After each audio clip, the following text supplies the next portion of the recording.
Hi, I'm Mike Christiansen. In this blog, I want to talk about how you can practice while you teach.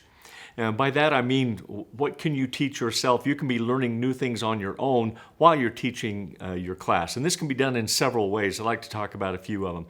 One way you can do this is by teaching yourself how to play new chords.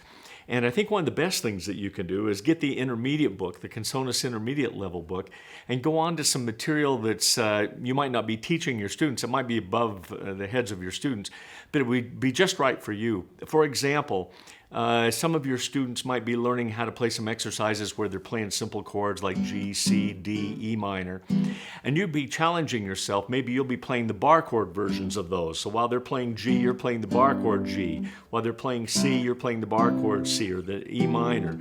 You could also be teaching yourself how to play some jazz chord voicings, or what we call dead string chords, or raised 2 and 3, raised 2 chords.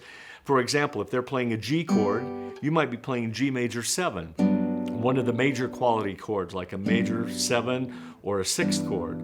If they're playing a minor chord, you might be playing a minor 7 chord, maybe a jazz style version of that chord, or the bar chord version of that. Another possibility is that you might be able to play slash chords. So if your students have an exercise, for example, where they're playing G and they're going to E minor, if you look up the section on slash chords, you could learn how to throw in a G with an F sharp bass to connect the G chord to an E minor. This will be pretty exciting for your students to hear this in the background while they're playing, but it also will push your playing level up another level on the ladder. You could also play some fills, you could play some bass runs and some licks. I'm going to do some webinars on bass runs and licks that you can be playing. And so you've got embellished chords and different ways to play the chords while they're playing chords, and you've got licks and fills that you can play. Another possibility is that you could play some alternate accompaniment styles. So while the students are doing a strum pattern to a song, maybe you'll be playing the alternating bass style accompaniment. You might even be fingerpicking one of the fingerpick patterns. Now again, these are found in the intermediate book. But you could be doing a fingerpick pattern while they're doing a strum pattern.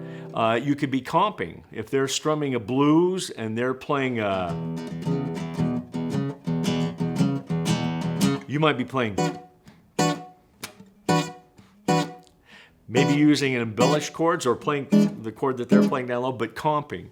You could even be playing power chords while they're strumming an A7 chord. Maybe you'd want to play the power chord version of that. But all the time, you're pushing your playing down the road a little ways, so beyond what the students are able to play. And in this respect, you're actually practicing while you're teaching the class.